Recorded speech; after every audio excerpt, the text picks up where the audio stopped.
Ok, me queda claro, Nancy. Ahora sí, pasemos a sus propuestas. Así es que le dejo que usted un poco dirija esta parte y si yo tengo alguna pregunta, pues le interrumpiré un ratito para que nos aclare, pero le voy a solicitar por favor que nos comparta las propuestas que tiene Príncipe, porque yo sé que usted también va a legislar para los peruanos que viven en Perú, pero en este caso me quiero enfocar a la parte que tiene usted para los peruanos que vivimos en el extranjero. ¿Qué propuestas tiene para nosotros?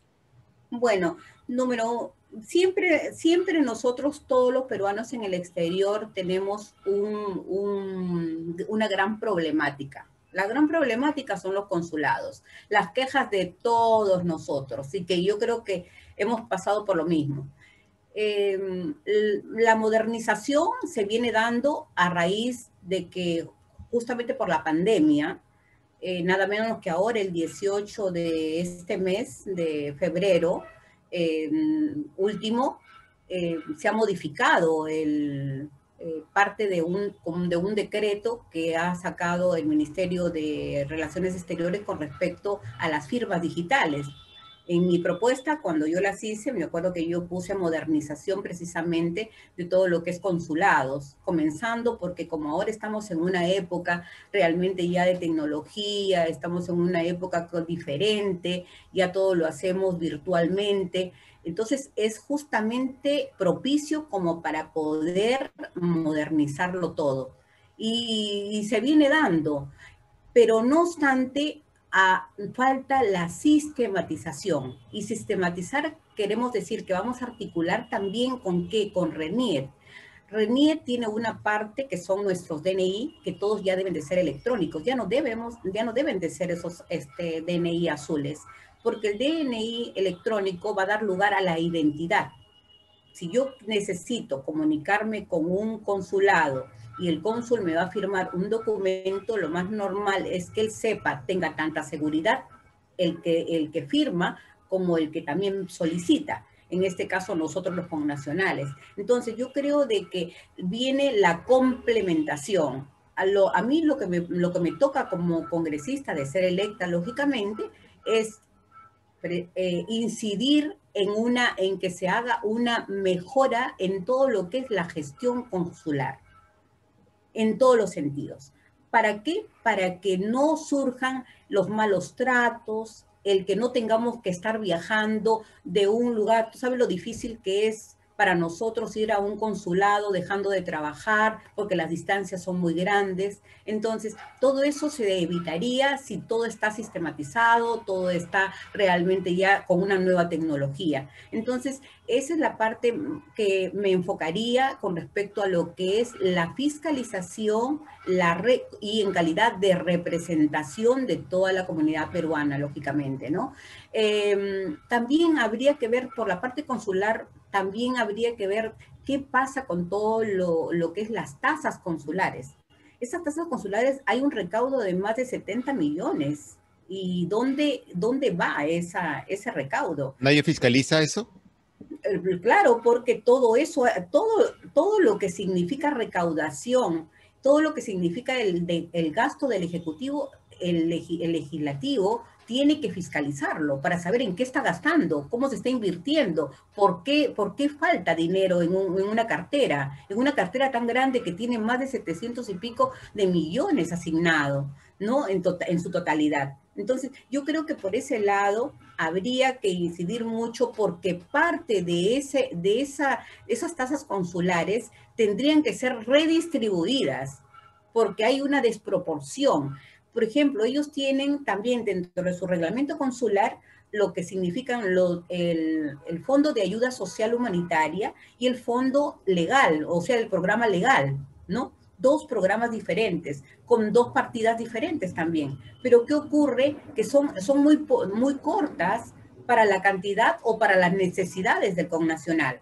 Entonces, si ellos tienen un fondo de recaudo de las tarifas consulares tan alto, entonces una parte de ello necesariamente tiene que redistribuirse para lo que se necesita el connacional. Es solamente una recomendación, una sugerencia, fiscalizar por qué se está gastando. No puede ser posible que las tasas consulares tengan una dirección que no tiene nada que ver con nosotros, sino va para, por ejemplo, bonos de los ex cancilleres o ex embajadores retirados, y para sus bonos de fiestas patrias, para sus bonos de de Navidad o escolaridad. O sea, eso no está bien. Yo creo que eso tiene que ser devuelto a todos nosotros, porque somos los que gastamos, ¿no? Me queda clara esa posición. ¿Qué más tiene, Nancy? Ya. Luego la otra parte es bueno, vaya, la reinstalación y lo que significa el cambio de reglamentación de los consejos de consulta es algo indudablemente que se tiene que dar. Eso es para mí sería una de las primeras acciones que haría de llegar al Congreso. Usted sabe que casi todos los candidatos tienen esa propuesta. Pero ¿cómo? O sea, ¿cómo va a llegar a hacer eso? ¿Cómo puede hacer, por ejemplo, que la población de un país se interese tanto como para ir a votar? Si es difícil que vayan a votar por el presidente, por congresistas, además que vayan a votar por un comité que ni siquiera ellos entienden bien de qué se trata, ni qué hacen, ni cómo los beneficia. ¿Cómo es en sí que piensa hacer esa reestructuración?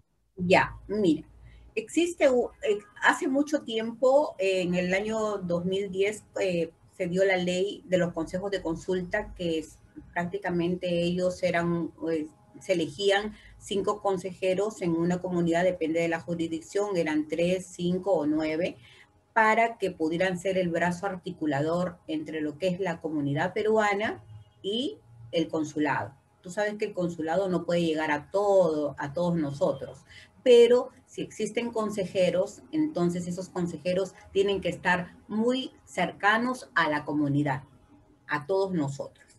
Pues bien, ¿qué cosa pasa? Que ese reglamento se hizo, esa ley se hizo con esa finalidad, ese fue el espíritu de la ley, pero su reglamento lamentablemente no fue elaborado de una manera como justa o coherente, o en ese momento tal vez fue puesto por Cancillería, no por los mismos consejeros o los mismos peruanos en el exterior que pudieran sugerir de qué manera podían llevar a cabo una tarea como esta. Entonces, les pusieron primero 0 quórum, luego le fueron aumentando hasta llegar a 3, de manera tal que se fueron perdiendo en el camino, porque al comienzo caminaron muy bien. Tengo entendido de que 2 o 3 años consecutivos ellos hicieron mucha tarea y acercaron mucho a la comunidad con los consulados, pero después se fueron perdiendo porque lógicamente lo que acabas de decir, no tenemos ese problema del voto.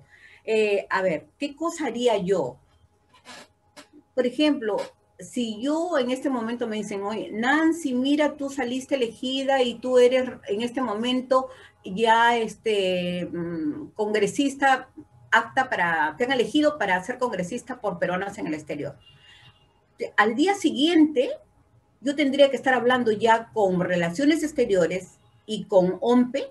¿Para qué? Para que vea de qué manera, ¿por qué no se reglamentó en su oportunidad? Dicen de que hubo una pequeña reglamentación con el 239 de la Ley General de Elecciones, pero a mí me parece de que eso no sé por qué no está efectivo. Habría que revisarlo, pero yo incidiría en que hay que sacar definitivamente ese artículo del voto postal, para que en los países donde nosotros tenemos un correo lógicamente seguro, un correo que se da, que es efectivo, en todo caso pudiéramos hacer uso de él. Y también, ¿por qué no el voto electrónico no presencial? Porque el voto electrónico no presencial no se ha dado en esta oportunidad solamente por una auditoría. Y a mí me llama la atención que OMPE pide la auditoría, Relaciones Exteriores dice, ok, yo me pongo en contacto contigo para ver de qué manera lo vamos a efectivizar, y a la hora de la hora nunca llegó una empresa para hacer auditoría a OMPE. Eso no me queda claro, no, eso faltó fiscalizar. ¿Por qué no se dio? O falta de voluntad política. Es así de sencillo. Entonces, yo creo que ahí valdría la pena tener esas dos opciones, tanto el voto electrónico no presencial como el voto postal.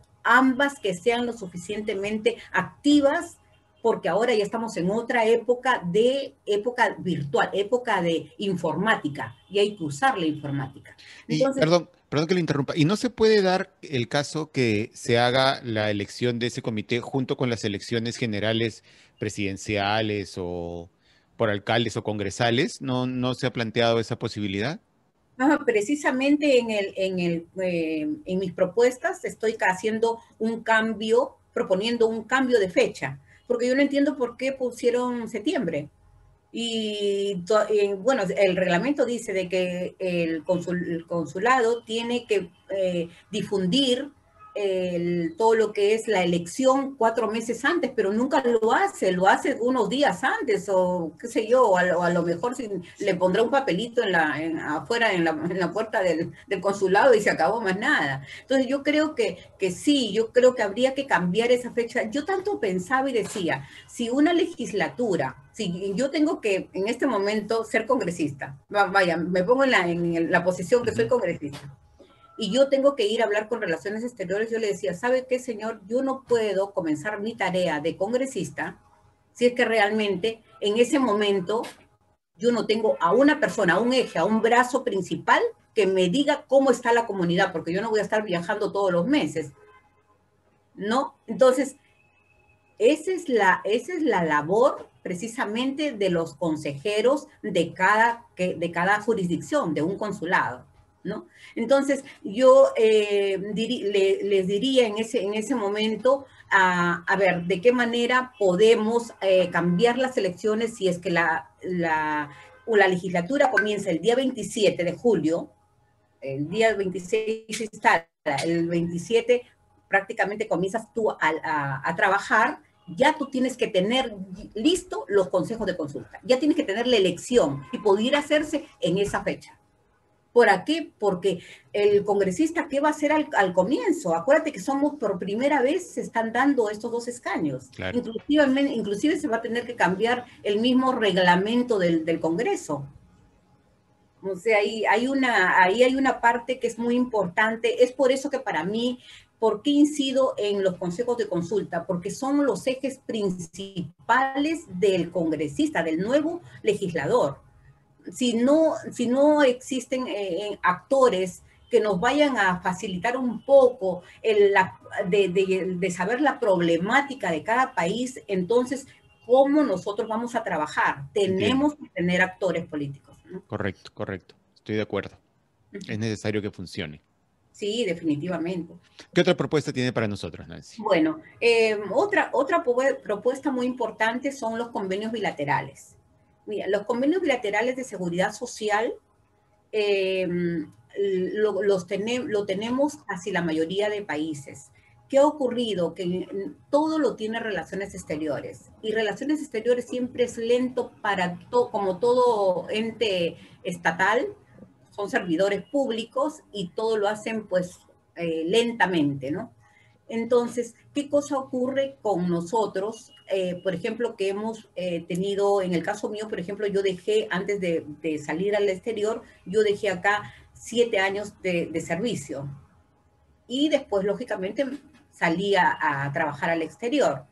Pero ¿qué cosa pasa? De que allá en el exterior, para llegar a una jubilación, yo tengo que trabajar, tengo que cumplir mis 20 años de servicio laboral y todo lo que tengo que hacer, y además llegar a la edad jubilatoria, ¿no? Pero hay personas que tienen ya los años cumplidos y pueden conjugar sus años que tienen en el país de residencia con los años de Perú. Eso se llama unir los años de servicio para una buena jubilación, en el sentido de que ya lo vayas a recibir acá en Perú o lo puedes recibir en el país de residencia. ¿Hay algún acuerdo ya así activo con algún país? Claro, son 8 los acuerdos que ya se han firmado. Todo Iberoamérica lo tiene. España fue uno de los primeros. continuamos con que ya tenemos todos los países iberoamericanos, por ejemplo, con Argentina, con Chile, con todos los países vecinos nuestros, lo tenemos con Corea. Y, perdona, ¿y Después, cómo funciona exactamente si es que hasta donde yo entiendo en la ONP los que aportan no va a un fondo personal, va a un fondo, básicamente va a un fondo y de ese fondo es que se pagan las pensiones a los jubilados actuales. claro, Entonces, ¿cómo es que saben la cantidad que se aportó o cómo es que, o lo que le toca al jubilado, o hacen un cálculo como que el jubilado estuviera en Perú y lo que le toque a él en ese momento es lo que se manda lo que, al país donde decide cobrar la pensión? claro, lo que manda ahí en un convenio bilateral, porque el último fue con Canadá. Y mira, nosotros en Estados Unidos tenemos ya ese modelo que lo podemos aplicar tranquilamente, porque ya tenemos por lo menos ya ese precedente. Entonces, ¿qué cosa pasa?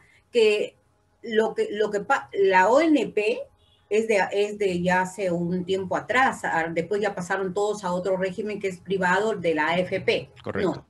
comencemos con la ONP que es del Estado. El Estado lo que hace es que simplemente te hace un cálculo, o sea, te recalcula algo de, por ejemplo, de los 7 años te hace un cálculo único. O sea, no te da de país de mes en mes, sino te hace un solo cálculo. Sobre ese se anexa a los años de servicio que tienes en otro país también en un cálculo único. Y ambos se unen, por eso es que se llama bilateral, porque uno hace una negociación con el país. Ok. Entonces, es así como nosotros pasamos a convenios bilaterales, ¿no? Yo creo que el gran país, por ejemplo, que tiene este problema y que está detrás de esto es Italia. Italia viene luchando convenios bilaterales hace mucho tiempo porque muchos peruanos, lógicamente, también emigraron. Hay una gran colonia peruana en Italia y como tú sabrás, pues muchos necesitan de esos convenios para juntar sus años de servicio, porque allá los obligan inclusive a más, tienes que ser nacionalizado y después de nacionalizado haber cumplido tus 20 años también igual. Y hay personas que ya se pasaron hasta de la edad y no pueden jubilarse, ¿no? Pero esos convenios, Nancy, no son más responsabilidad del Ejecutivo, no es facultad de ellos hacerlo. O sea, al final, a pesar que ustedes tengan la mejor intención y las ganas, si es que el Ejecutivo decide trabar o no le pone la fuerza necesaria, no hay cómo hacerse. Sí, pero acuérdate, José Carlos, que nosotros tenemos una misión y la misión más grande, aparte de legislar y fiscalizar, tenemos la de representar. Y la facultad de representación te da lugar a tener que asistir, pedir y solicitar qué está pasando con un convenio bilateral. Ahora bien, si uno va como propuesta, si tú como propuesta también dentro de la parte legislativa, tú decides pedir y solicitar de que se te asigne, no solamente como congresista, sino que se te asigne un congresista, un PEX consular que tenga las facultades de poder negociar con los países extranjeros, como puede darse, puede aplicarse la ley. Entonces, definitivamente nosotros estaremos ya en la posibilidad de hacer nosotros mismos, ya no relaciones exteriores, sino nosotros mismos los convenios bilaterales directamente con los países que tenemos que negociar, ¿no? Ok, Porque estamos al mismo nivel. ok.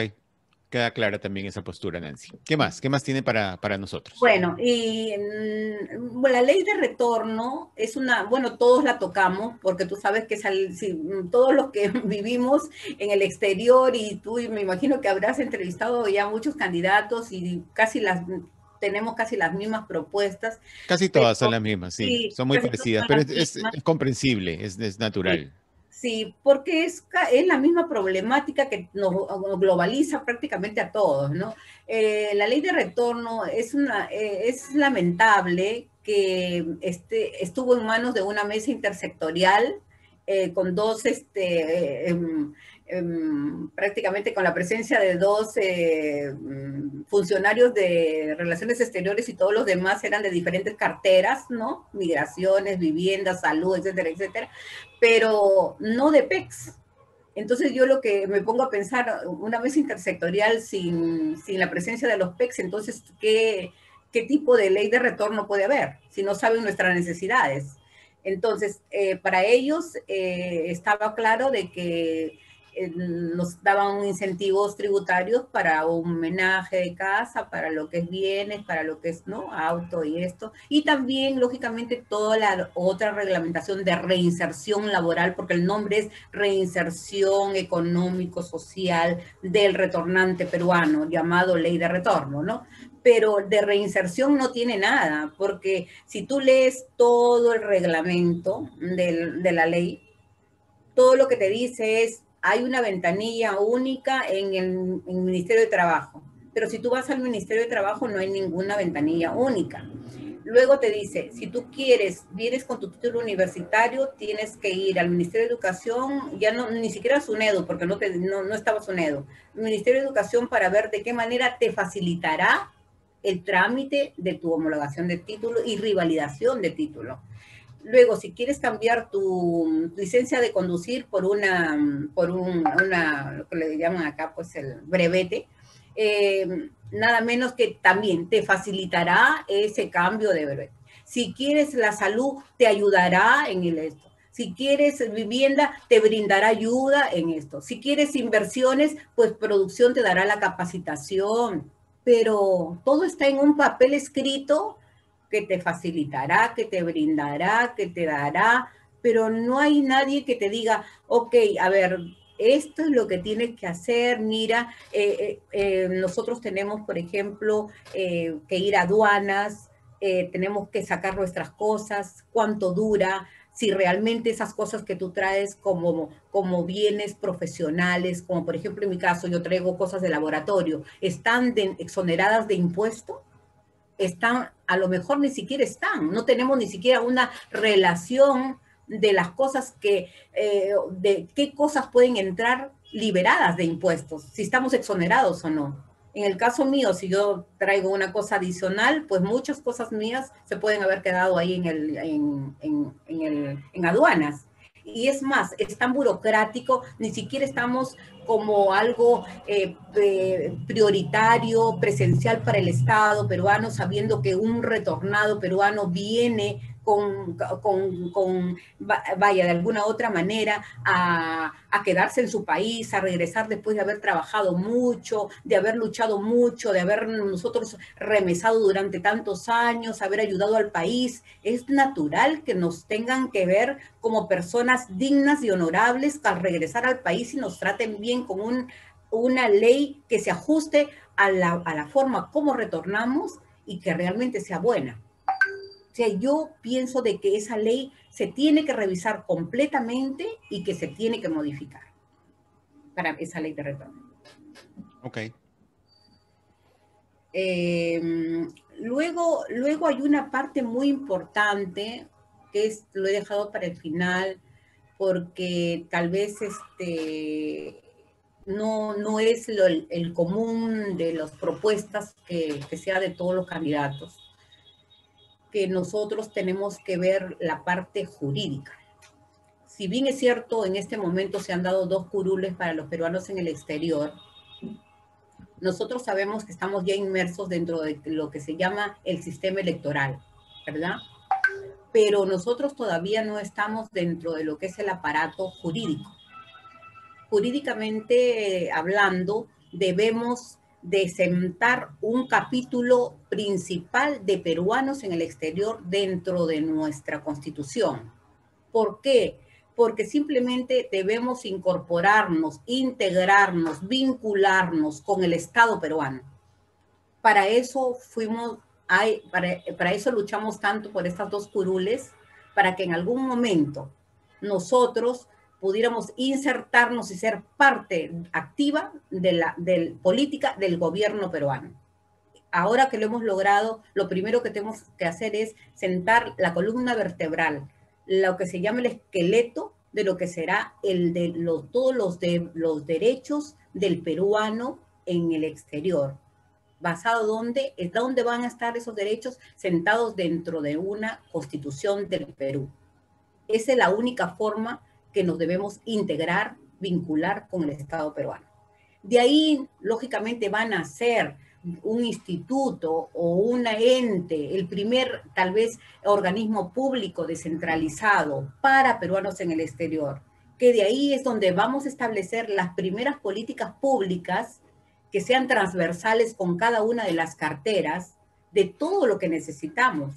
Porque si bien es cierto, tú comprenderás que por aquí debes haber entrevistado a muchos compatriotas y todos tienen el problema. No, yo apuesto por la vivienda, no que yo quiero las inversiones, no que yo quiero la salud, no que yo quiero mi homologación de títulos, no que yo quiero, la cultura, apostar por el comercio, las exportaciones, en fin, hay tanto por hacer, es tan grande el mundo PEX que en realidad tiene que haber definitivamente un organismo que sea nuestro para poder nosotros desde ahí dirigir. Tenemos que ver la forma cómo desligarnos de relaciones exteriores, por lo menos en lo que se llaman nuestras propias iniciativas.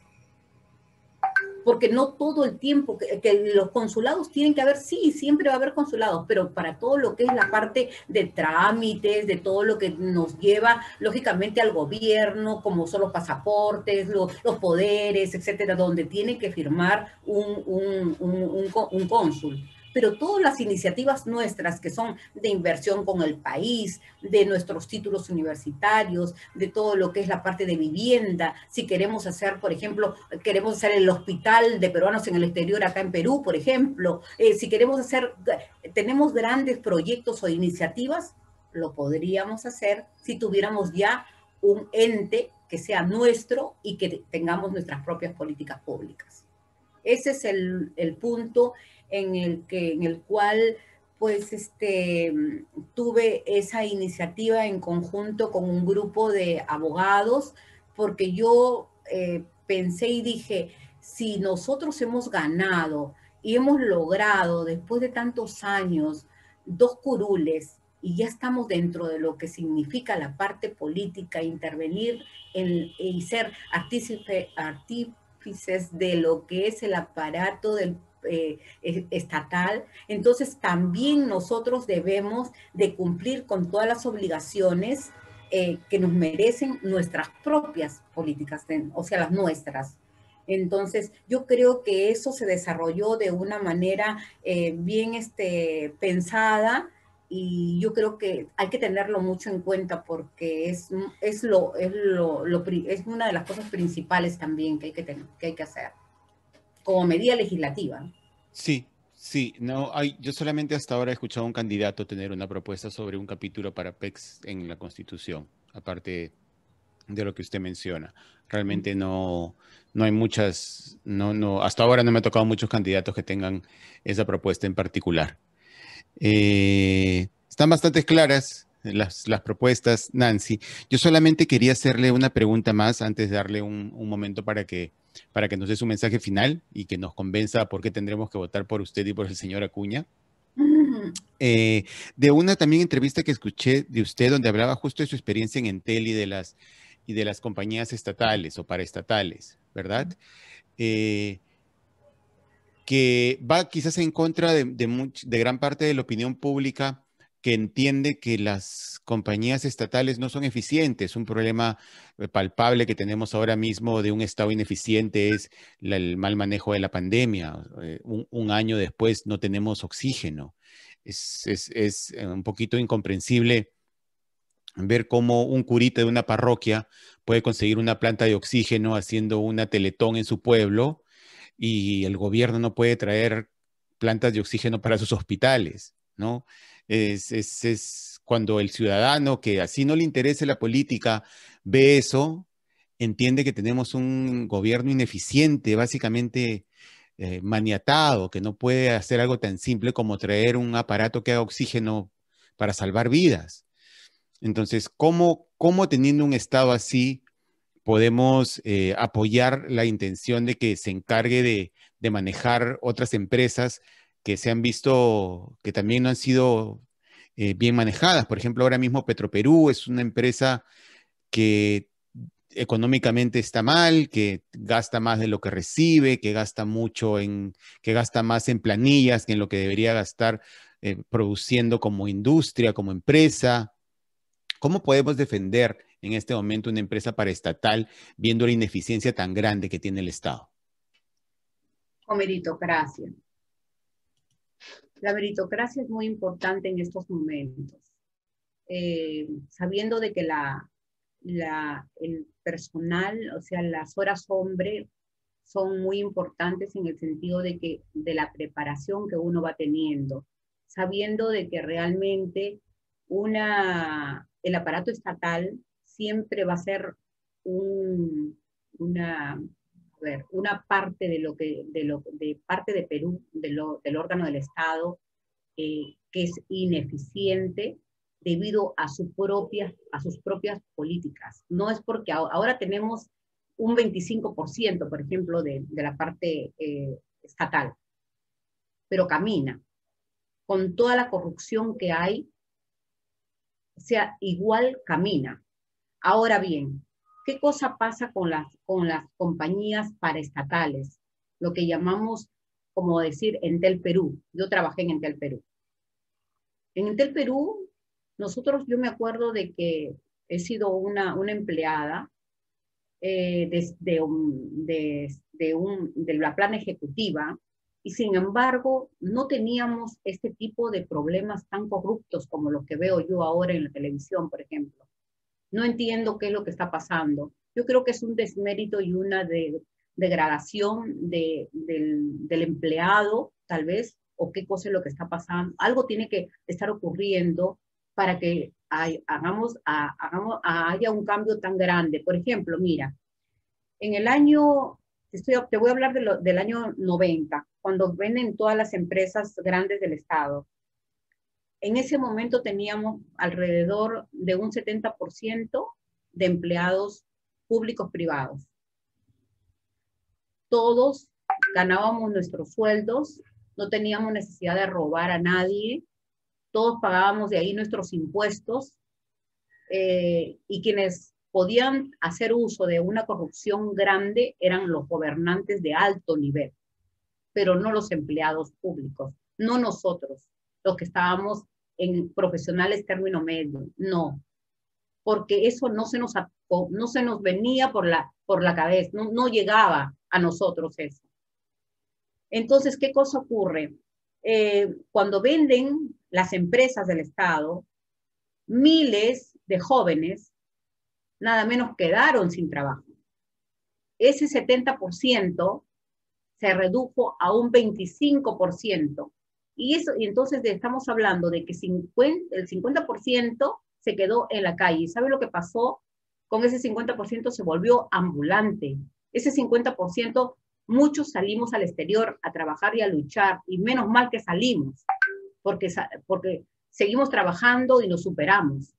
Pero otros, sin embargo, he regresado a Perú hace unos años, y puedes creer de que he visto compañeros de trabajo como mendigos, habiendo sido grandes señores, grandes jóvenes abogados que tenían 24, 25, 26 años, por favor.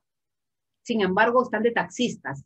Entonces, lo que se hizo fue, nada menos, quitar un régimen laboral, desestabilizar un régimen laboral que teníamos seguro, y dejar sin efecto a todos los trabajadores que queden en el aire. Después vinieron los servicios y acabaron con todo, porque fue un negociado.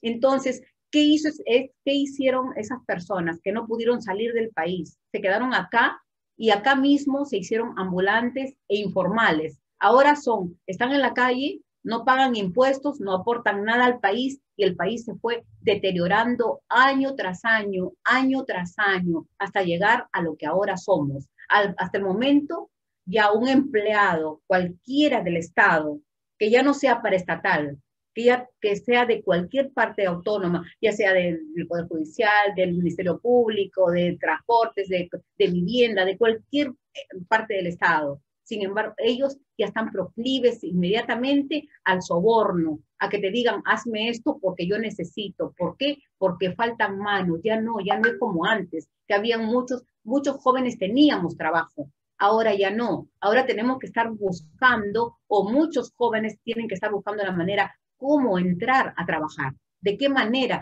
¿Para qué tanto profesional si no va a haber trabajo? Dime, ¿para qué? ¿Para qué tanto profesional si la empresa privada no está activa? Si la empresa privada es la que te da trabajo. Si el Estado no es el que te da trabajo. ¿Dónde van los profesionales? ¿De qué sirve que yo abra, por ejemplo, que yo, hoy hablaba de la Universidad Nacional Mayor de San Marcos, que pudiéramos muy bien tener, por ejemplo, descentralizar la universidad y hacer una San Marcos pues en Piura, otra en Arequipa, otra en Iquitos, etcétera. ¿Por qué no hacer de esas universidades que son de tanto renombre, desligarlas y descentralizarlas para que no haya ese tumulto acá en Lima, descentralizar un poco y descongestionar Lima? ¿Por qué no? Porque no tenemos una mirada de país, una óptica de país.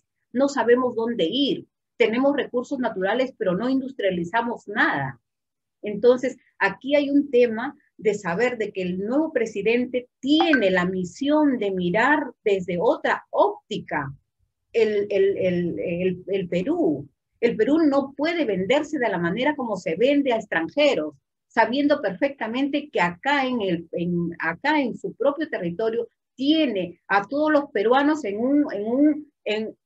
desorientados totalmente, desorientados, desalentados, no creen en la política, todo el mundo piensa que es corrupto, nadie confía en nadie. Ese es el país. Hoy yo veía un video un video que lo pasan, tú sabes, por el WhatsApp todo el tiempo, y veía que decía, yo no quiero vivir en el Perú, y te lo voy a pasar para que lo veas. Es increíble que saquen un video como ese, porque yo me pongo a llorar con algo así. Yo no quiero vivir en el Perú,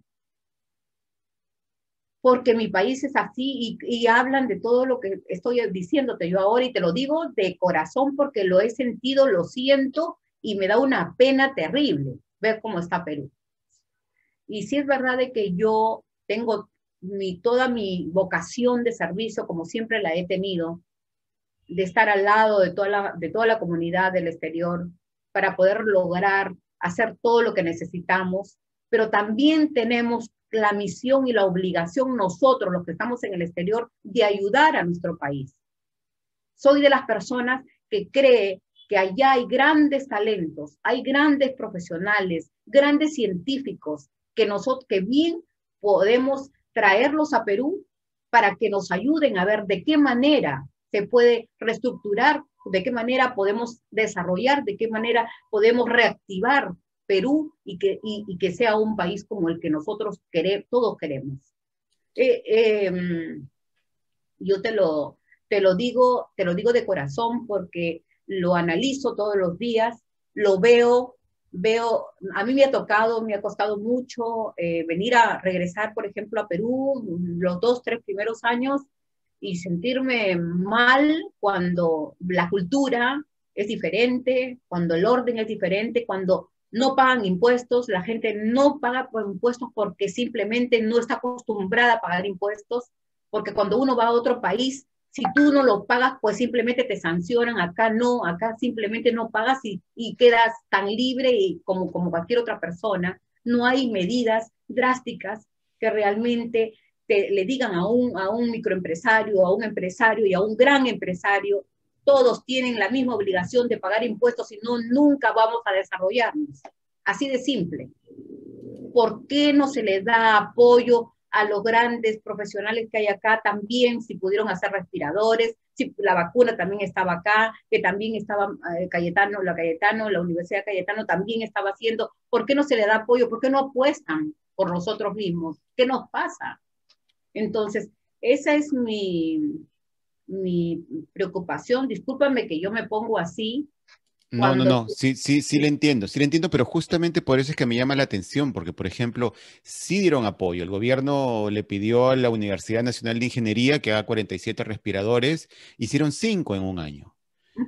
Entonces, eso me vuelve a demostrar a mí que quizás el problema es el Estado en sí, la ineficiencia del Estado. Entonces, por eso es que no entiendo cómo si hay un Estado ineficiente, usted puede pensar que parte de la solución es darle una empresa al Estado, No, cuando la tuvieron y no la supieron manejar. porque cuando usted estuvo en Entel, sí, por supuesto que daba trabajo a mucha gente, pero era una mala empresa. Los servicios eran malos, llegaban tarde, eran muy caros. Yo me acuerdo que revendían líneas por 2.000, $1.500 en esa época. Se esperaban 15, 20 años para poner una línea de teléfono. Entonces, por muy buena intención o mucha gente que esté, no era eficiente. Y por supuesto que cuando vendieron y llegó Telefónica y le hicieron un monopolio, tuvo sus problemas también, pero los servicios, a pesar de eso, mejoraron y cuando ya entraron otras compañías de comunicaciones, empezaron a bajar por la misma competencia que existe entre las empresas. Entonces, ¿por qué es que queremos volver a eso de atrás que no nos funcionó? ¿Por qué No, pensamos que ahora sí nos va a funcionar? porque lo que pasa es que las tecnologías van avanzando. Porque cuando Entel Perú, por ejemplo, comenzó con las líneas telefónicas, bueno, eso fue desde antes, los problemas, porque no había tendidos. No había tendidos, no habían fibras ópticas, no había nada. O sea, Perú no tenía nada. Claro, pero ¿por Perú qué no invirtió? ¿Por qué no invertían en eso en lugar de invertir en las planillas de los funcionarios que tenían que pagar, que tenían tanta gente? Invertían más en pagar eso que en extender la red de telecomunicaciones, por ejemplo. Lo que pasa es que Maya, cada una de las áreas de operaciones, por ejemplo, que tenían todos los ingenieros, tenían sus partidas para cada proyecto que hacían, pero no tenía nada que ver con la parte, por ejemplo, de los directorios que había. Un directorio era de 20, 25 personas, que no tenían, vaya, ellos eran los que tomaban las medidas, tomaban las decisiones. O sea, no era el que el gobierno te decía, acuérdate que para estatales significa que son privados, pero que a la vez tienen parte del Correcto, Estado peruano. El correcto. Estado, lógicamente, tenía un 30% nada más en ese momento. Y el Estado lo que hacía es poner algún empleado como para que pudiera ver qué cosa es lo que ocurría. Pero la parte privada era la que hacía todo.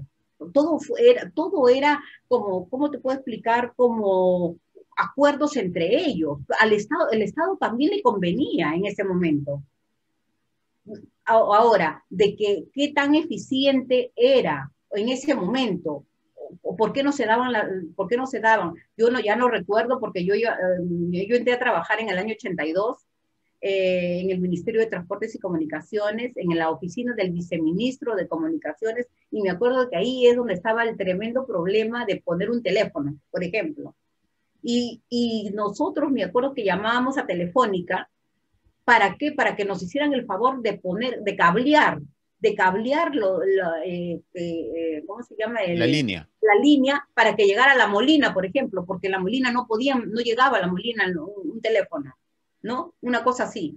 Pero poco a poco se fue dando la amplitud, no es porque vinieron, las empresas han venido ahora último, pero en ese tiempo ya CPT, que era Telefónica, CPT ya hacía atendidos de líneas telefónicas conjuntamente, y Entel Perú lógicamente era a nivel de todo lo que es nacional, ¿no? De todo lo que es regiones. Pero CPT estaba acá, en Lima. Pero yo pienso de que estas empresas paraestatales son importantes, a mi entender, son importantes. ¿Por qué? Porque simplemente ahora con una nueva tecnología y con mayor eficacia en lo que se llama la parte informática, pueden dar mayores resultados y avances y evitar de que haya esos retrasos por ejemplo, telecomunicaciones o catastro o algún otro medio de cómo ayudar al país o cómo desarrollarnos. Yo creo de que eso sería cosa de analizarlo, pero sí daría mucho trabajo y no quedaría la gente como ambulante. Yo más que nada me preocupo, más que nada, no tanto en el punto que estás tocando, sino me pongo en el punto de que cómo es posible que cuántos jóvenes profesionales estén en la calle vendiendo pues salchipapas o vendiendo cualquier ropa en lugar de estar en un ente donde realmente se desarrollen profesionalmente. Les quitamos el mérito que tienen y los chicos al final van a terminar no estudiando o no queriendo estudiar nunca nada, ¿no? Sí, realmente sí. La idea es que si hay talento y gente preparada, se desarrolle en lo que he estudiado. Sería lo ideal. Sí, aparte de eso, de que es muy importante saber de que últimamente nosotros, la juventud, cada día se desanima más en todo lo que es los estudios. No existen carreras técnicas en Perú, siguen teniendo todavía las carreras tradicionales de siempre, donde sabemos perfectamente de que es muy limitado los cupos para que se desarrollen profesionalmente y que más bien no le dan apertura a todos aquellos campos tecnológicos que bien los pudieran utilizar también profesionalmente como lo hay en Estados Unidos y que se pueden hacer empresas o medianas empresas que den servicio, por ejemplo, a otras grandes y que sirvan también, que se sientan bien remunerados, bien considerados como buenos empleados, ¿no? Y no ambulantes. Yo creo que esa popularidad de la gente, de inestabilidad que no sabe qué hacer, es lo que nos mantiene así y por último lleva hasta la delincuencia muchas veces, a los robos y a esta inseguridad que tenemos actualmente en Perú. Bueno, Nancy, el tiempo nos ha sobrepasado, como habíamos comentado antes, pero está bien, vale la pena. Y le agradezco realmente por tomarse ese tiempo con nosotros, por su sinceridad y por las ganas que tiene por sacar adelante este proyecto.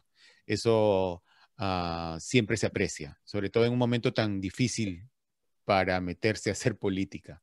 Yo creo Sí, que no recuerdo, quizás desde el cierre del Congreso, el 92, yo no recuerdo otro momento más complicado para poder entrar a hacer política que este, ¿no? Con una pandemia encima, con una economía que tiene ya un déficit fiscal importante, con la salud en problemas, con una clase política en la cual la gente no cree, con un pueblo desmoralizado, decepcionado. Hay muy poca luz adelante y realmente se aprecia que todavía haya gente como usted que trate de entrar para cambiar las cosas. Así es que solamente por eso ya tiene mi agradecimiento.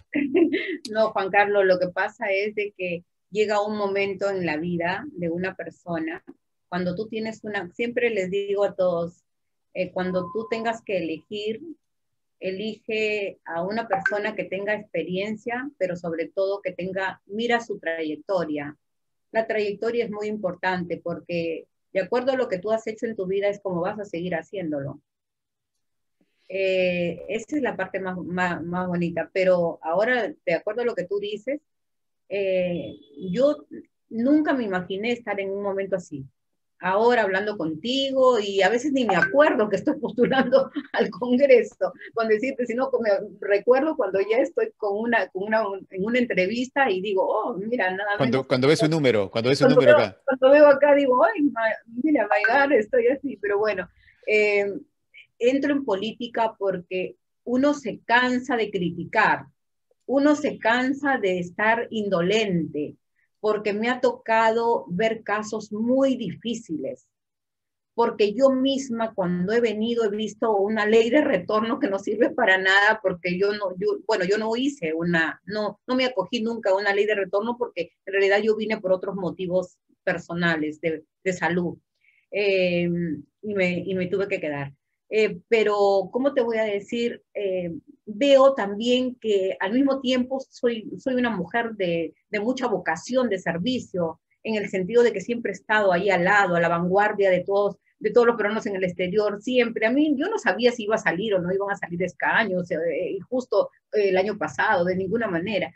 Pero dale, siempre en la misma, haciendo reuniones, convenciones, todo el tiempo, y todo es como una pasión de estar siempre en algo que te gusta. Y yo creo que la experiencia, la vocación de servicio, las ganas, esa trayectoria tuya y alguien que te respalde, porque cuando acá te respalda muchos peruanos, yo creo que esa es la única forma de poder representar bien al Congreso. Y te aseguro que esos dos congresistas que van a salir, y que espero que una se dio, nada menos que van a oxigenar el Parlamento Nacional. Puede cambiar el Parlamento, si lo desean, lo pueden cambiar, porque pueden mirar una óptica diferente, un mundo diferente, y no encajonados como hasta ahora estamos acá en Perú. Esperemos que así sea, ojalá que así sea, Nancy. Y ahora sí, ya para despedirnos, la voy a dejar unos minutos que se dirija a la gente que ha llegado hasta este momento de la entrevista para que nos diga por qué tendríamos que elegir al ingeniero Acuña para presidente y por qué tendríamos que votar para congresista por Alianza por el Progreso y marcar el número 2. Una vez más, gracias Nancy y la dejo con su despedida. Gracias, Juan Carlos. Ha sido un placer de verdad y muchas gracias por la invitación. Gracias a tu persona. Lindo tu programa. Bueno, ¿por qué votar por Alianza por el Progreso? Alianza por el Progreso es un partido muy bien organizado, muy fortalecido. Es un partido que tiene nada menos que casi 1000 autoridades en este momento en el país. Siempre ha tenido una muy buena presencia. Pero en el caso de el ingeniero Acuña, hablando específicamente del líder, el que lo conoce se dará cuenta que más que otra cosa he valorado su humanidad, su regionalismo. Es un peruano como lo somos todos nosotros los peruanos. No hay nada que sea diferente. ¿Por qué votar por él? Porque él no está en este momento con una sentencia para ir a la cárcel, ni está jugado de la justicia, ni nada de nada. Él es un empresario, tiene sus universidades, vive de su trabajo, él paga sus impuestos, él tiene nada menos que casi 10.000 trabajadores que les da por lo menos el alimento diario y el sustento para vivir tranquilamente. Por eso es que pienso que debes votar por Alianza para el Progreso, liderado por el ingeniero César Acuña. ¿Por qué votar por Nancy Ortiz? Soy una mujer de muchos principios, con mucha experiencia. La experiencia me la da el haber vivido 24 años en el exterior y luego haber estado también acá en Perú. Y para ser congresista, para poder representar bien a tu patria, tienes que conocer no solamente la realidad de afuera, sino la realidad también de acá. Porque acá también se necesita mucho trabajar por el Perú. Lo único que te puedo decir en este momento es, compatriota del exterior, pongo en tus manos la decisión de votar este 11 de abril te insto a que hagas todo lo posible en dar un voto y salir con todas las medidas lógicamente protocolares de sanidad para que tú puedas honrar esas 2 curules que ha costado años hacerlo, años lograrlo. Muchas gracias al programa, muchas gracias por escucharme y muchas gracias por tener la paciencia de toda esta larga exposición mía. Aquí estoy para ti, soy el número 2, Alianza por el Progreso, Nancy Ortiz, a tu servicio. Gracias, Nancy. Ella fue Nancy Ortiz, la candidata número 2 para representar a los peruanos en el exterior por Alianza por el Progreso. Gracias por haber llegado hasta esta parte de la entrevista. Compártanla, no me voy a cansar de decirles, compártanla con la gente que conozcan que esté en el exterior, con sus familiares, con sus amigos, con los que no saben por quién votar, con los que nunca han votado. Este es el momento de tener un voto informado y responsable. Escuchen las propuestas, analicen a sus candidatos, mándenles preguntas, ellos les van a contestar. Aprovechen este momento para empezar a hacer algo por el país. Les agradezco una vez más por estar con nosotros y hasta la próxima. Gracias.